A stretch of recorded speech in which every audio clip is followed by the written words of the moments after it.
Good afternoon. Hello. Hello, good afternoon. Hello, good afternoon po. I'll just pin you po to the center of the screen. Okay po. Yeah, sige, sige. I'll add my pin. There we go. Hold on. Spotlight. All right. Sige. So, am I clear po? Is my voice clear? Loud and clear? Yes, yes. Okay, yeah. Sige. Thank you po. So, hi, first off, introductions. Hello, my name is Josh Miguel Tagle. You can call me Mun. And for this interview, we are basically to give you a background, we are first year college students from Far Eastern University. And we approached you for this interview because we are tasked by our professor in the subject called leadership and management, so that we need to interview a person who has high skills in management, high skills in leadership. And we find that you are the we are honored, of course, that you've accepted the invitation, and we're very, very glad that you're able to make this meeting happen. So thank you very much for going to this interview, and yun lang naman po. Okay. Okay. Okay. Just to for transparency, I'll discuss na we will be recording the meeting, and this meeting will be posted and edited in social media just for as per the requirements by our professor, because we need to post it. Sure, And then, sige po. sure. Yun lang naman po. Sige. Shall we begin po the questions? Yes, yes, sige. Go ahead. Okay pa. Sige. So, firstly, let's start off this interview by a very general question. Number one would be, first, a basic introduction about yourself. So, if you can, po, you can give a brief introduction for yourself, of course, your name, your background, your education, and other relevant experience you think might be substantial for the interview. Thank you. Sige, I'll give you the shortcut version siguro. So my college, I graduated from Ateneo de Manila in 2008. My major was management engineering. And after graduation, I immediately worked in the private sector. So I worked in oil and gas. I started as a marketing management trainee of an oil and gas company. Oh. And to be completely honest, I really enjoyed the work. I was an operations person from the very beginning. So early on, kasi 'di ba when you're a management trainee, you rotate in the different departments of the company, so you get exposed to the different tasks, to the different work. And I knew from the beginning that, I see the potential of me staying in the company in a long-term arrangement. While nag-start ako nun sa sales because I felt that it was very important for me to understand what goes on at the gas station level. So sabi ko, after I work in sales, I want to be assigned in the pricing department and eventually in the supply chain and then etc. But the short kumbaga, the short version of it is that I really enjoyed the work. But when my dad passed away in 2012, parang siguro there was an opportunity for me to work in government. There was a new Department of Transportation secretary at that time who was looking for kumbaga may openings to be an executive assistant to him. And it was forever a question for me. What if I work in the government, or what if I work in the private sector? But at that time, sabi ko, for as long as I have a parent in government, I will not work in government just to avoid conflict of interest and then etc. So when the opportunity came, para for me, kahit I was really happy with work, I felt it was something that I needed to do. I thought that siguro if I didn't do it at that time, I might not be able to do it again, or the opportunity may never come again. So I ended up moving to the Department of Transportation. We were four executive assistants, and we were each assigned a sector. So my air, land, and sea. So ako noon assigned sa land. So that means LTO, LTFRB, essentially road and rail government agencies. So it was very challenging to work in government until Typhoon Yolanda happened. My entire unit in TUTC was deployed to do typhoon relief operations work. When I say relief and response work, we would call every single shipping line and every single bus line, trying to ask how many of them can help us deploy relief supplies in Leyte and Samar at that time.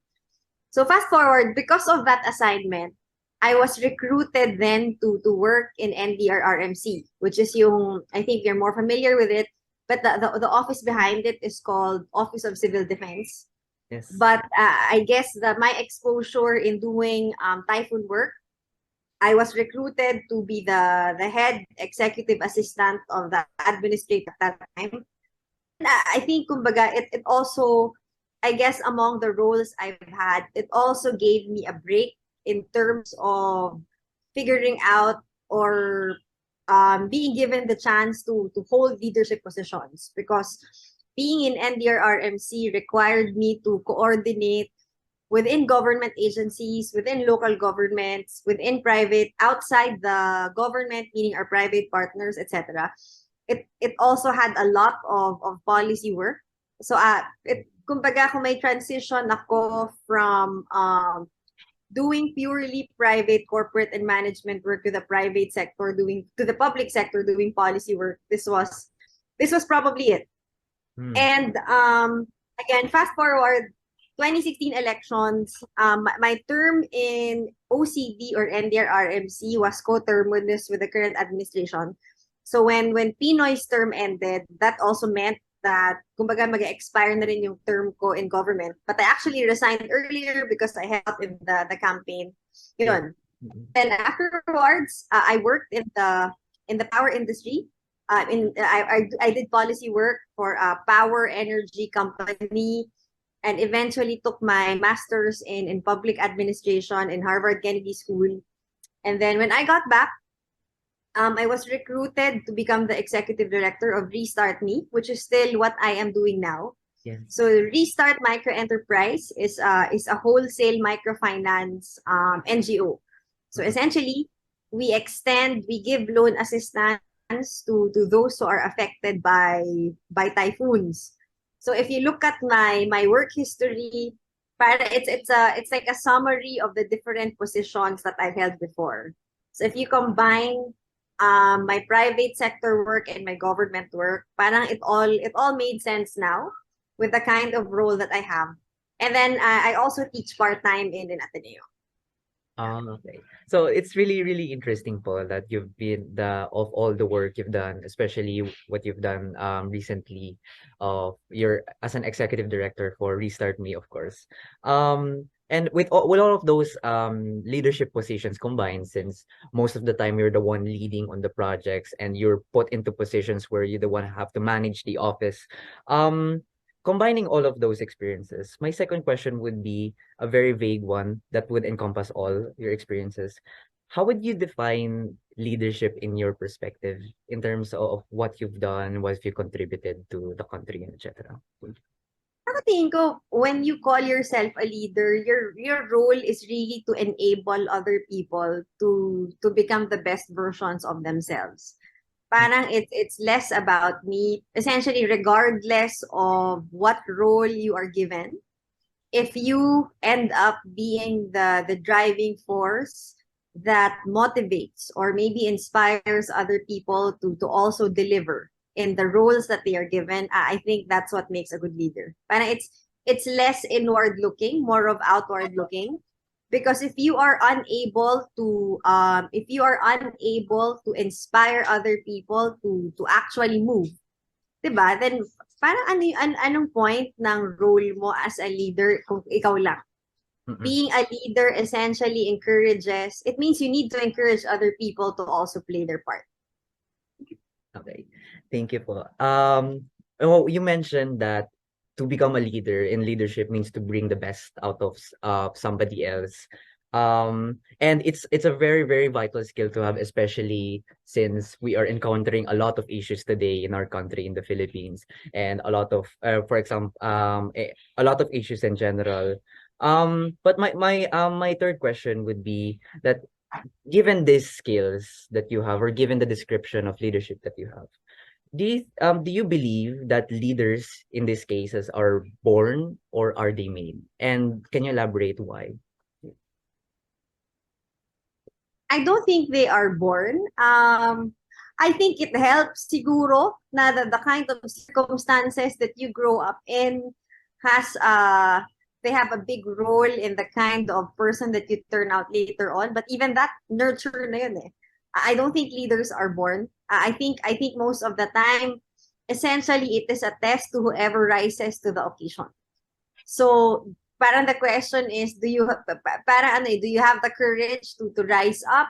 Pero Mm, sa tingin ko some people kapag may problema or kapag may challenge or may circumstance, hindi rin nilang matitiis eh. Sometimes yung iba nagiging leader out of necessity, yung mm, iba nagiging leader because they have I guess they have a bigger, better vision of how they imagine the world to be. Pero mm. tingin ko, kumbaga, kung inherent na namamana yung leadership, I don't think that's the case kasi wala ka pa namang napapatunayan. See, thank you. Good answer po. Moving on to the next question. That's actually connected to what you've said, that it comes from merit, or it comes from you, how the courage on how to prove yourself, either it's by necessity or by passion, on how to becoming a leader. You yourself as a leader, and expressing leadership qualities in the work that you've done, can we ask what are the values, the qualities, or maybe the philosophies that you hold, that you embody to succeed in this life, to succeed in this endeavor as a leader in this current country? Ako siguro, parang paano ba to succeed? Maybe my first step is to be honest and true to myself. In leadership, this is something I probably learned in the private sector. So when I was a management trainee, I was one of the youngest in the company. When I held on a sales role, I think I was maybe 21 years old at that time. And kumbaga, some of the gasoline station owners that I was dealing with, they've been in the industry more than probably my age. So Mm, it was the question for me is parang how do I make them comply to what I need them to do? mm, And then realize ko that the strategy I developed, which I still use now, is number one, to be honest and frank about things I do not know. I do not pretend to know everything. mm, Sometimes when you are a bit more honest with what you know and what you don't know, para in a way it earns other people's trust na you are being forthcoming with your limitations. And in a way it's an invitation to do collaborative work. Like for example, sabi ko sa kanila, ma'am, the company needs us to hit a certain target. um mm, how can I help you, or how can you help me so that both of us are able to meet the goal that we have in mind. And you will be surprised that some of them have actually ideas. They just need to sound off to someone who is open to listen to them. So siguro yun yung number one ko. Acknowledge your limitations and be humble about things that you do not know. Siguro probably yan yung first. mm, Yung second is to be consistent with your performance. And I think this is something that hopefully will resound, especially to, I guess, college students who do not know yet what they want to do in life. But growing up, I grew up in a household that we were raised in such a way na yung sabi sa amin, choose your heart. What exactly does that mean? It means being responsible with the choices that we made. So growing up, we were required to learn one sport and one musical instrument. Kami pipili. Pero once we made the decision, we need to train, we need to practice, kailangan naming panindigan. Similarly, in school, whether we love the subject or we hate the subject, the expectation on grades. Whether love mo yung subject or hate mo yung subject, it's the same. But essentially, yung second ko is regardless, o siguro we are probably passionate over some things. We are probably not so passionate about other things. But that doesn't excuse us from performing well. So para sabi nga niya, I think there's a term for it. I think the term for it is called deliberate practice. Essentially, being good at things that we do not enjoy doing. Kasi if we are good at things that we do not enjoy, paano pa when the opportunity comes that we do things we like? Uh, yes po. That's a really good mentality hold po, especially when since marami pong workers po ngayon is are under work conditions na maybe not in line with their passion, not in line with their what they want to do, and they're doing it only for as a necessity to give to their families, to ganun, etc. So it's a very wonderful answer po. For the moving on to the next question po. It's more of a compared to the other questions, it's more of a superficial question because it tackles about something of a label. Because if you are aware of the Myers-Briggs Type Indicator Personality, or MBTI for short, basically po, it's like it is the personality types of people that was studied and was given to people as a sort of attempt to distinguish the people. So can we ask if maybe you've taken this test before? And if you've taken the test, what is your MBTI? Or if so, do you think the personality results that you got are accurate? And if yes, why? And if not, why not? I took the test before, and I've been a consistent INTJ.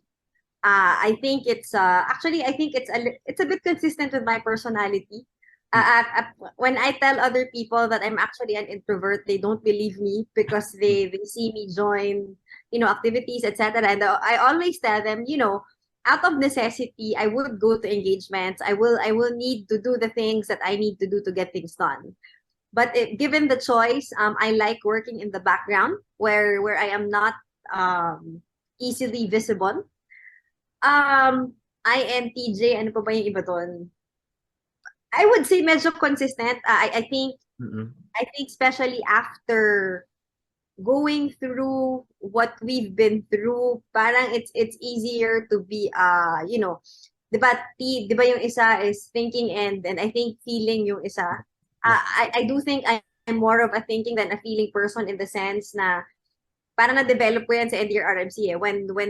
When a disaster hits, or when you're in the middle of a crisis, you need to be level-headed and not get your emotions get ahead of themselves in order to get things done. I think that comes with being an eldest, I guess, in the family, where you look after everyone and you try to be sensible about what are the things you need to do. Kumbaga, mas may weight yon over how I am feeling at the moment that the things are happening. Thank you po. Actually, it's very close to mine, if I could share, because I'm an ENTJ. So pretty, I was like, oh, she's like so similar and stuff. And then because I also like aspire to be in a leadership position in the future, as a marketing leader, etc. And a lot of opportunities has opened up to me, and that I will be willing to either walk the steps or surpass the people in front of me, because that's also my dream and such. Pero moving to the next question after the MBTI.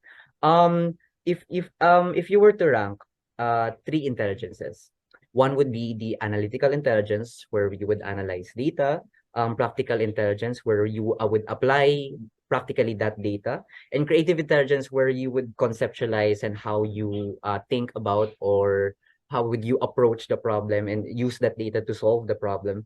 For you, as how would you rank it by importance for a leader? Actually, ko sometimes it also depends on the situation. I don't think there is a template on what is more important than the other. I think it depends on the kind of problem that you would want to solve. If we look at our leaders in the past, I don't think they fit a certain template. I think more of ano sila they are results of what is needed at the time that they were chosen to be leaders. For example, sometimes, for example, siguro if the problem is economy and jobs, siguro probably we would put a higher priority on the analytical and the practical because that would get things done. Kung yung problema natin is gipit na, we are limited when it comes to resources and etc. Maybe we need someone with a bit more creativity to help us think outside what we normally plan or do to come up with new solutions. Parang while these are three factors, I don't think it matters kung ano yung mas important than the other. In the same way that going back to your MBTI question, I don't think there is also a template personality on what personality is most qualified to be a leader. Because I think ano naman sometimes the personalities that we have, they are both inherent and shaped by our experiences in the past. And ultimately, sabi nga yan sa Harry Potter, di ba? Ultimately, it is our choices that define us and really not the kind of whether families, communities, or schools that we are born into. So in ranking those three, parang ang hirap to choose because I would say it would depend on the circumstance or the problem at hand. Okay. Thank you po. I'll be since you've mentioned that it would depend on the situation, I'll be skipping the follow-up question for that because it's based on. Okay, thank you. So let's move on from the introductory questions and now move on to your more into your work experience. So actually, you've the seventh question was supposed to be, can you provide a brief background in your respective roles of your currently and formerly affiliated organizations? However, I think you've already explained that in full detail in the first in the earlier starting of your speech. So I think it would be better if we can also skip this question. So moving past to the eighth question.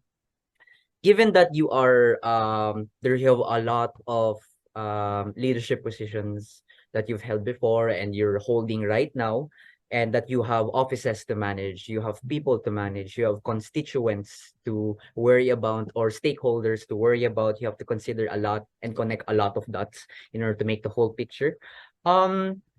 It would be inevitable that you have to deal with the peers within your organization, with the people you're working with. Can you give key behaviors to establish a good relationship with your peers? Ako malinaw yung trabaho na I think I think consistency is very important. That's one. Whether kaibigan mo yung katrabaho mo or hindi. Like for me, pag late. I think that's one of my pet peeves at work. People I've worked with for the longest time. Even if I end up working with actually friends, they know I get upset when someone is late. So I think what everyone is after is number one, consistency. Kasi it levels the playing field for everyone, especially if these are people you are managing. You cannot be nicer to one person over the other for one reason or another. I think that's one. Second is also empathy. While we expect them to deliver the best results for the kind of work that they do, it is also inevitable that they may be going through circumstances that we don't know anything about. So it is always, important while we want to maintain a professional relationship with the people that we are working with. Equally important is also to be understanding if they are going through unusual circumstances and if they need some help. Siguro yung last for me is also probably transparency. When I do work, I tell the people I work with that while we are working on deadlines, we are working under deadlines. Kapag by delays, I want them to tell me the soonest that there is a kind of a problem that arises. Ayaw ko ng last minute because the sooner I know, the faster it is for us to react or to try to resolve it before it gets blown up. And I think in every leadership position or every leader would appreciate na yung ayaw lang naman nila usually yung surprises na biglang akala nila everything is going okay, but last minute may problema here and there. So what I do ask them is to keep me posted with what's been happening. So yung mga kailangan ma-resolve. Yun. Okay. Thank you. So, as you may know, since you've mentioned the key behaviors on how to have a good relationship with them, and also be responsible with whatever work or agenda you have to follow. Before becoming a leader, of course, you need to become a follower in the first. So, since in the first stages of your leadership journey, you're gonna be in a position where you have to follow the decisions of the higher ups, the superiors. So my question is about those superiors. This time, can you give key behaviors to establish a good relationship with your superiors? I think first is like for me, siguro I'll give an example with the managers that I've been fortunate enough to work with. So in every company, syempre you work in different teams. And normally, yung supervisor ko or my manager, we would argue a lot of times over how to meet the team's goals and objectives. But when my manager is representing me or my team in the company, saluhan kami lahat. So parang for me, I think that's also one thing that I try to reassure that the people I work with. If I have a problem with them or if I have a problem with the kind of work that they are doing, they will hear it directly from me. So that people outside the team or outside the organization do not need to know whatever it is that goes on inside. Because number one, it encourages open communication between you and either the leader, the manager, and the rest of the team. Two, it builds a certain level of trust that what gets discussed within the team stays within the team. Kung may issues man, kung may problema man, you won't hesitate to raise it for discussion because you know that ultimately in the end you will watch out for each other. And I think even in organizing, even sa inyo, like sa orgs or whatever, di ba? Parang while it may be na may palpak because of someone's fault or someone's lapses, parang pangit pakinggan na may nilalaglag kayong team member. So sa akin, I try to develop the habit of at least internally discussing or resolving the issues so that when we go outside, we are still one as a team. Okay po. Thank you. Let's move on po to the next question, which would be something where I would need to show a graph for. So the graph that I'll be showing po would be called the leadership grid. So basically, if you read it po, basically it's going to be a grid where it determines what kind of leadership style you have. So I'm sharing it right now po. Do you see the screen right now? Waiting ako for nakalagay lang has started screen share. Ayan. Yes, I see it now. You see it now. So basically, just to give a quick summary, basically this is a grid or a model that was used to determine what kind of leadership style you have. So on the left side would be the concern for people. One would be, of course, the lowest, and 9 the highest. And at the bottom, it would be the concern for results, basically for concern for production, for production. So of course, again, 1 would be the lowest and 9 would be the highest. So in your perspective and in your experience as a leader and all the people you've worked with and your experience both in the private sector and the government sector, where do you think do you belong to? Can you plot the leadership style you feel you belong to here in the leadership field? Siguro if I were to average my performance or my habits across the different organizations that I work with, siguro yung concern for results ko would be siguro mga 8, and then yung concern for people ko would be mga 6. Not because I don't care for my team or my but I do try to maintain a certain level of professionalism, especially with people I work with. I try to be understanding, but at the same time, parang there's I guess I'm not the type to be closey with teammates. If you are not my teammate, then that's fine. Okay po. But siguro if I were to plot it here, yeah, siguro 6, 8 yung self ranking ko. Okay. Thank you po. I would be stopping the screen share right now po because that's the question po. We're going to our last question po for the topic of work experience. And this is actually related to your answer both in the key behaviors on the 8th and 9th question. Because we're going to be tackling about transparency and what you mentioned about transparency.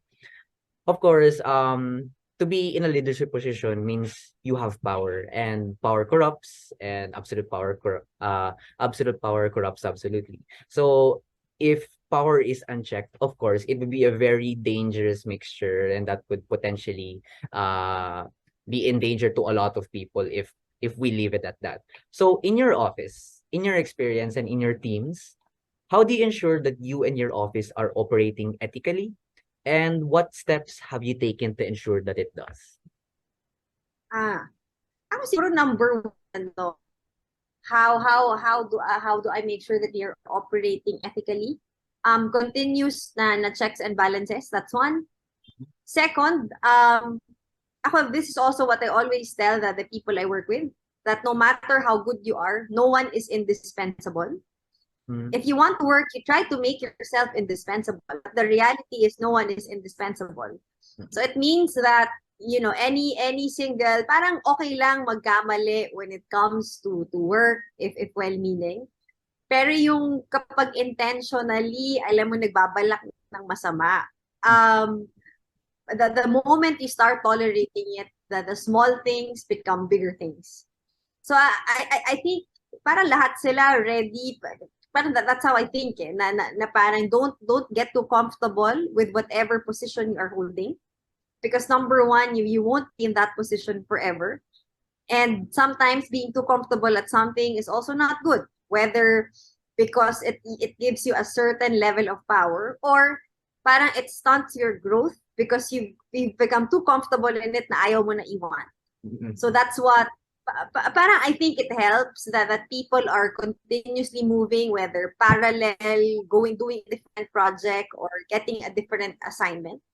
But at least it forces them, number one, to work with probably other people they haven't worked with before. And two, parang well, pwedeng expert sila on one or two things, but at least it expands the number of people who can probably do the job as well as they could. thank you. And we're done po for the topic for work experience. We'll be moving on po for something that would be after all of most of the things that you work with the energy sector, with government, etc. And after your early resignation, you became one of the active campaign managers and spokespersons for the candidacy of former Vice President Leni Robredo. So the topic right now would be the elections. My 13th question would be, that is just a simple but also hard question. It would be, how come describe your experience during the 2022 Philippine elections as a leader, as a manager, as the campaign manager, one of the active campaign managers of the candidacy? Siguro correct ko lang, hindi ako yung campaign manager. Hindi rin, Okay. parang kami magkakapatid, yung role namin is just really as mas surrogates kami. When I say surrogate, whenever there are events or activities that she cannot go to, kami yung pumupunta. Yun Okay. talaga yung role namin. But yung agreement namin para may semblance of organization, and also malinaw yung authority sa campaign team. Kasi parang essentially, it's like going to war na maraming general. Who do you actually follow? So Mm-mm. kami, as family members, we were all in agreement that whatever the campaign team decides would be best for the team, dun din kami susunod. So hindi kami campaign manager. Kumbaga it's our way to also help out with the campaign, and that is to represent her sa mga events na hindi siya pwede. Okay po. Okay, then, so, I guess noting on that, I apologize po for the mislabeling, etc. So, noting on that, I guess the question would be, describe your experience as one of the active spokespersons or the for the candidacy and helping in rallying the people, rallying the pink movement, etc. Can you describe your experiences in that regard as a leader? Okay. I think different elections have different experiences.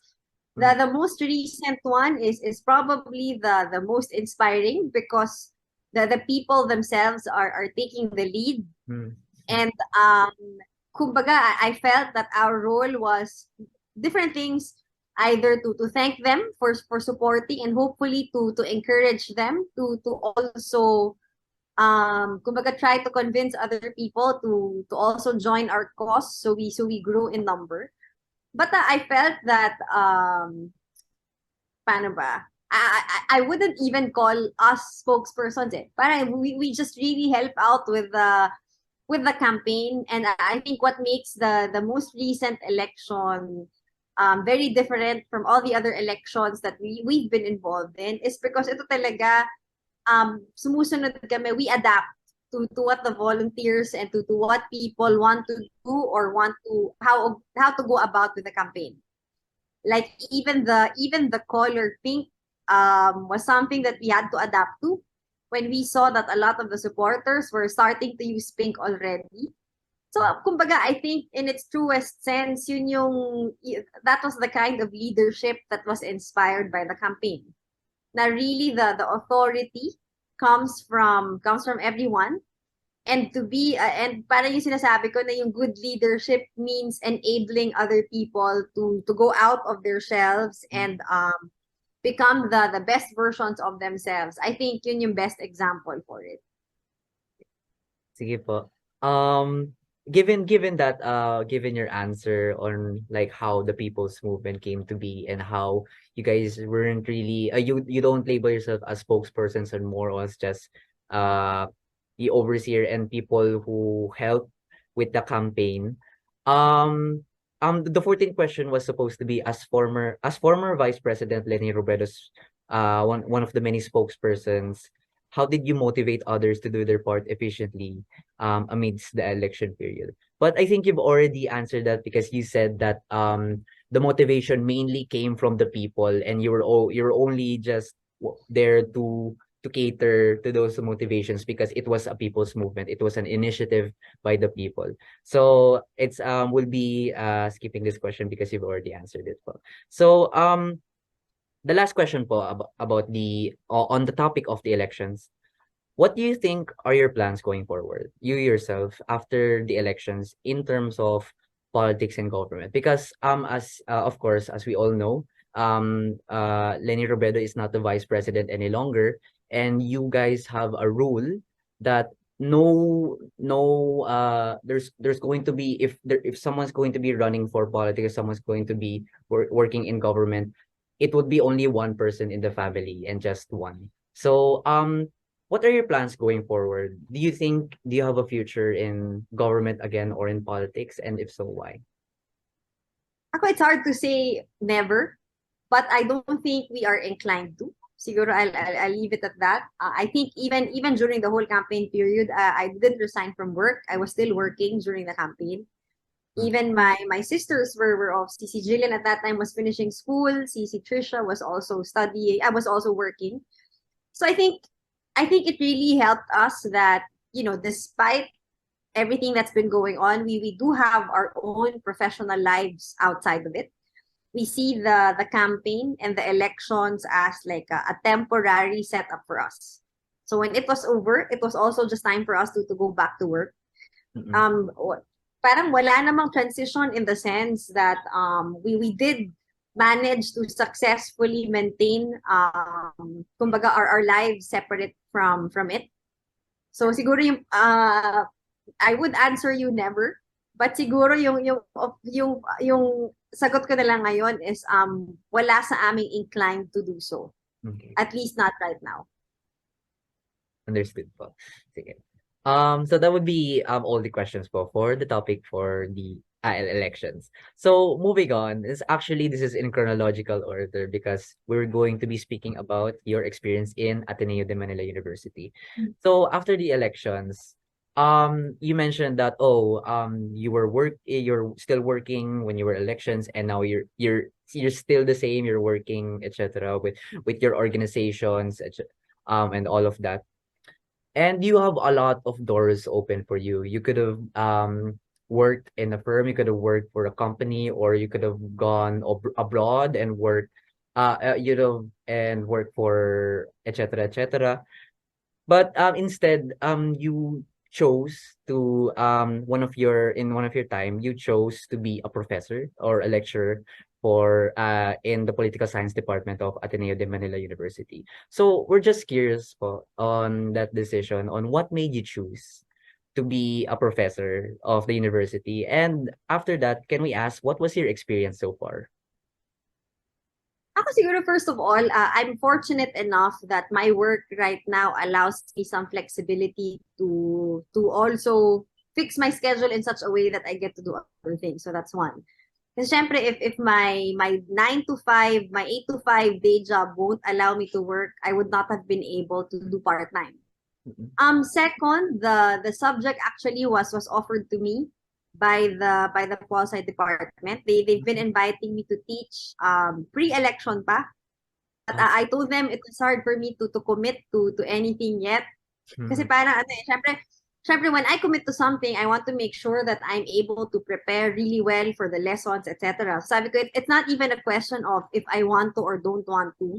I just want to make sure that I will be able to commit some time to actually teach well should I decide to teach. So that's the second one. So that's how I ended up. The course that I'm teaching is public management. So it's for pol sci majors, mostly juniors and seniors already. So medyo ano na, medyo yung paalis na ng college. mm-mm. And I think teaching is it's a good time. It's also a good way for me to in a way combine working in government, working in the private sector as well as my master's degree. Parang ano eh, when you work in government every day, you feel like you're just putting out fires and trying to manage one crisis after another. And doing the whole exercise of teaching and going through case studies, it also allows you to look back and sort of assess what were the things that you did right, the things that could have been better.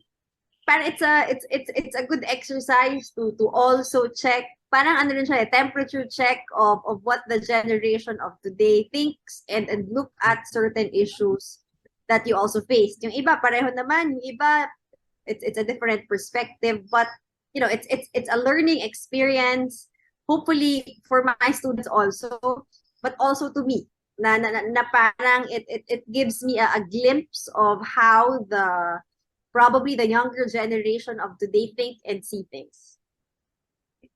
Thank you po. Moving on, actually, this is also the last question for the topic of for the university.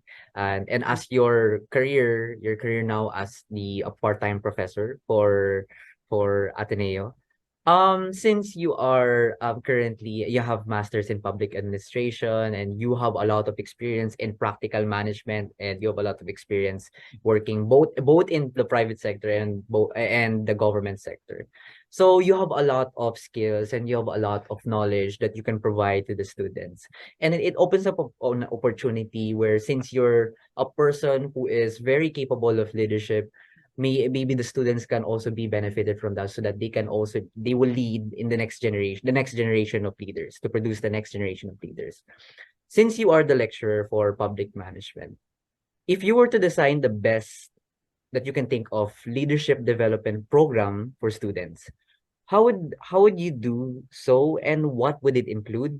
And then lastly is how would you know whether it was effective?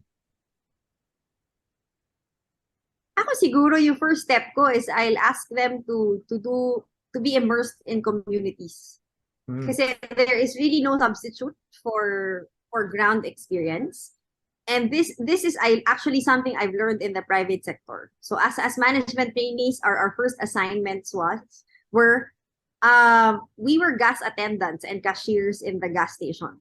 Yung rationale nila is until you understand what happens on the gas station level, you will not be able to properly carry out leadership and managerial positions later on. And I realized how true that is. Kasi nung minamanage ko na yung gas stations, hindi ka na rin basta-basta naloloko because you yourself have been there, have been doing all the tasks, and you can say, this particular task only takes this amount of time, bakit ang tagal nyo, ano yung problema, etc. And I think that's also probably a good balance to the academe. A lot of the students in school, they study theory, they read a lot of books, they do assessments and evaluations. But I think it is a different experience when they themselves are immersed and grounded in community work. They will come to realize that a lot of the ideas are very good on paper and may sound very good on paper, but when you actually implement them, the implementation is the biggest challenge. Either it's not feasible or may some dynamic in the community that we do not understand until we ourselves go down there. So siguro if I were to develop a leadership module, I think I would add probably make it 50% doing on the ground immersion work para when they themselves become actual leaders in the future, everything they know about theory they can balance with practical application based on their experience as they were on the ground and exposed to the communities that they live in. Thank you po. So that would be the last question for the topic for your in your career as professor in Ateneo. So we are finally moving on to the concluding questions, and we're nearing the conclusion of the interview. And let me start with the 18th question, which would be this. It is said that learning from experience is essential. A lot of people say that experience is one of the best teachers you can have because you're actually there.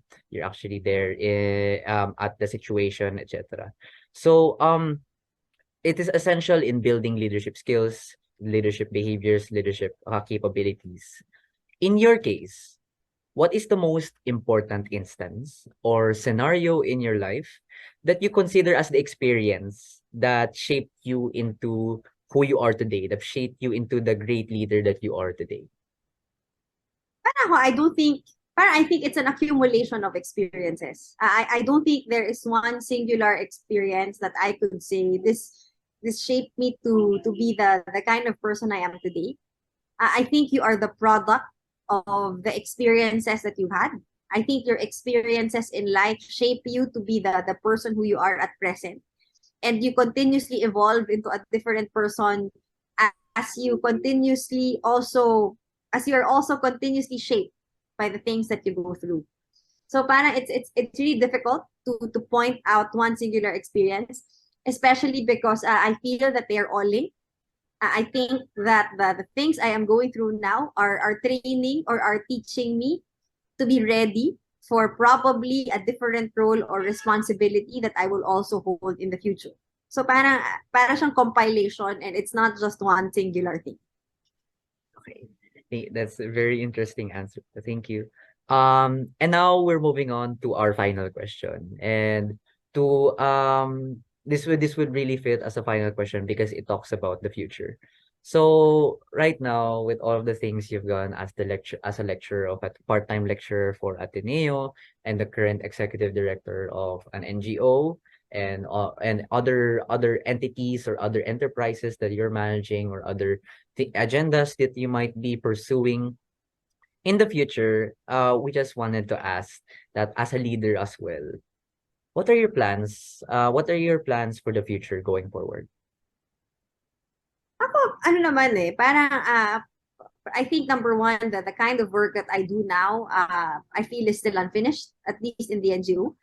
We still have a lot of potential projects and other products that we are also trying to develop. I think that's one. Two, I think sometimes it's also hard to make plans that are too definitive because you might miss out on opportunities by being too fixated on what you intend to do. Like what I said earlier, I never planned on working for government. It is ako by default, I am a planner by nature. But sabi nga yan, you plan as much as you can, but you also leave some space for magic to happen. And I think while I am focused on the kind of work that I am doing now and the potential of what it can become in the future, I think equally important is to always be open for potential opportunities that may come your way. Okay.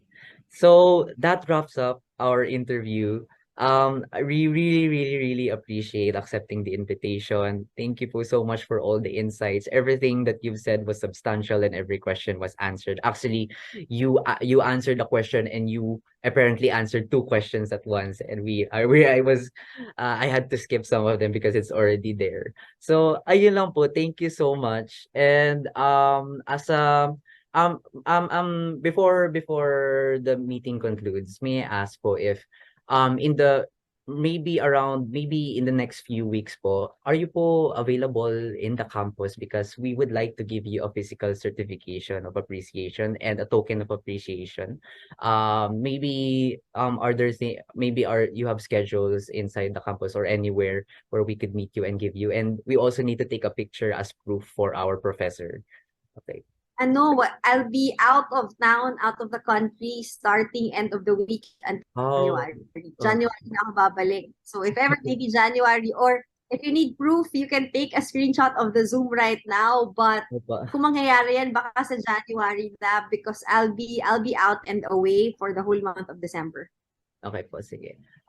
Bale, ang gawin na lang po is, it would be fine kung wala lang pong picture and then we'll just send you, just for the sake of formality, we'll send you a the certification. Yeah, And maybe, sure. and maybe in January, just so that since we already have the token, and in January, if you happen to be in the campus now, we'll email you and then see if we can work it out po.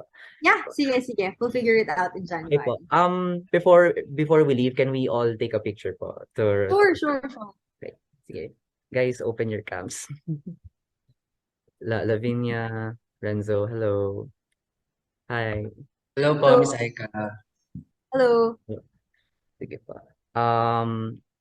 Ollie, Ollie, open your cam. Has to start. Ollie. All right, I'll give her 10 seconds po. Okay. 10, 9, 7. Yeah. Sige po. I think she's too shy to to want to take a picture, so it's fine po. But anyway, okay, I'll be taking the picture right now. So one po a smile and one po is wacky, if it's okay. So first mo is a smile lang po. So we'll be taking the picture in 3, 2, 1. One more. Okay, and isa po wacky po. Okay. Hindi ako nag-waki. Yeah. 1, 2, 3.